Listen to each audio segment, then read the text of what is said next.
This is usually how it goes. You find a product, you solve a problem with it, right? You start using it for a while and you fall in love with it.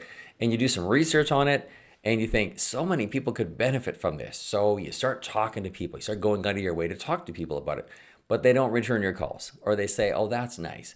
And it's frustrating because even though you've got such good intentions, you wind up part of the NFL, the No Friends Left Club. Hi, I'm Jim Pendree, and I help people learn how to find people who are looking for what they have instead of dealing with rejection. I started in sales in the late 80s as a brand advocate for a referral marketing company. And that business has produced a nice six-figure income with part-time work for over 30 years. And that's even after my wife and I split the business and parted ways over 20 years ago. And the income I'm talking about comes from just the marketing business. It doesn't come from the sale of any courses or anything. And over the years, I've had a chance to train so many great leaders who have also gone on to be successful. So you're probably wondering, well, was I a super salesman to make that happen? Did I sponsor hundreds of people? No, I was too lazy for that. When I came into this business, I wanted a life. I wanted to be able to stay home with my kids.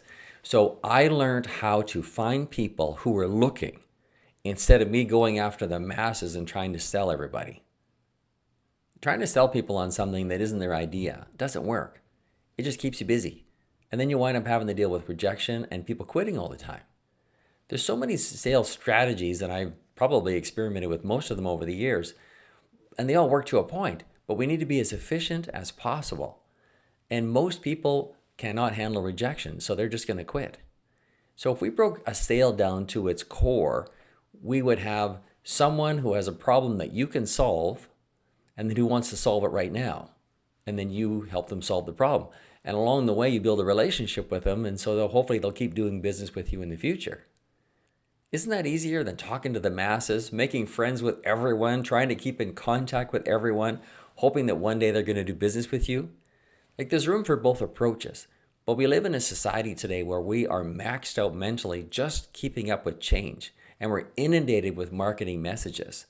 And because of this, we don't listen to advertising anymore. We don't believe it, and we don't have time for it. And then you come along with this product. You've been using it for a while and you love it and you think that they should use it, and you start talking to them about it or you start posting about it or the opportunity on social media, and they automatically go, nope. As soon as they see you selling something, they shut you out, even if they really, really needed it. So let's talk about the solution. So this problem that you've solved with your product, you love it, you've used it for a while, maybe you'll use it for the rest of your life. How many people do you think live in your country that have the exact same problem and would like to solve it, and would like to solve it in the same way that you did? Remember, not everybody wants to solve things in the same way. It would likely be thousands, if not hundreds of thousands. So why wouldn't you just talk to them? You see, when you're working with your niche, you automatically have something in common, except for you've already solved the problem and they're looking to solve it. So now let's look at the difference in approaches. So we're going to use a male that's lost 50 pounds and kept it off as an example. So the standard thing is his company probably wants him to talk about all the products. So he might say, I market wellness products. But when someone says that, you go, whatever, because everybody says that, right? You wouldn't get your attention. There's no benefit. There's no problem mentioned.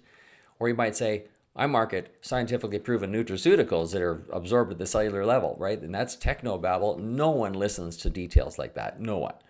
Or you might say, I market weight loss products. Now that's a bit more specific, but still, there's so many people who do that, you'd never get their attention. But what if you said this? I help men with 50 pounds to lose who've tried many times to lose it and have failed to lose it and keep it off like I did. Now notice, how did your impression of him change when he specialized? If you met him in person, face to face, and he was telling you this, or you heard him speaking on social media, and if this situation applied to you and you were looking to solve it, you'd likely be open to speaking to him more. And you already have something in common, and you already trust him because he's talked about solving this problem already. You see, this changes the way we communicate with people. It changes our activities on social media. It allows us to say a couple of things, maybe ask a question, and sit back to see who responds. It's like calling a name into a group. The ones that respond are likely in our niche.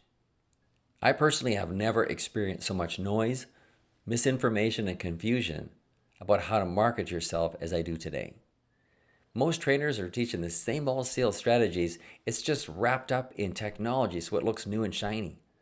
The course that I just finished producing is called Why Can't I Sell My Stuff and What to Do About It. This course will help you learn how to approach your business differently and how to approach sales differently. So the first part is it's going to become clear on how to create your perfect niche.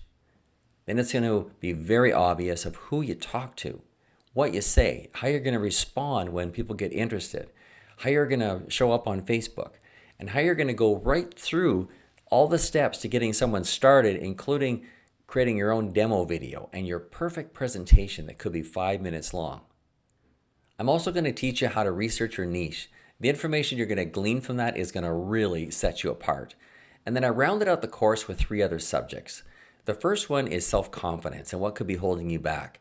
That alone can really impact you, and there's some really neat little tricks in there. The second one is, even though we're talking about the mechanics of attracting people, but are you ready to work with your ideal client? So I help you get ready for that. The next one is I talk about the pros and cons of having a traditional business, working a job, or going into referral marketing, affiliate marketing, network marketing. They're all the same. You know, when I ask the question, why do you feel that the industry of network marketing even exists? Most people don't know. And most people blow it in this area because they just don't know how to explain the business. The reason most people fail in this industry is because they think the business is about sales, but it's not. And I'm going to be teaching you about all this and more. Knowledge that's cost me tens of thousands of dollars in coaching and in courses. Even in the last 3 years, it's been significant. Plus my 35 years of experience of building and maintaining this business. So key points on all these things that I've done, and for a bargain price, but for a limited time. So if you're ready to change your business and start having people come to you and be interested in what you have to offer, and if you're ready to dig in and do the work, then reach out to me or go to maxoutpro.com where you'll find the course there. Thanks.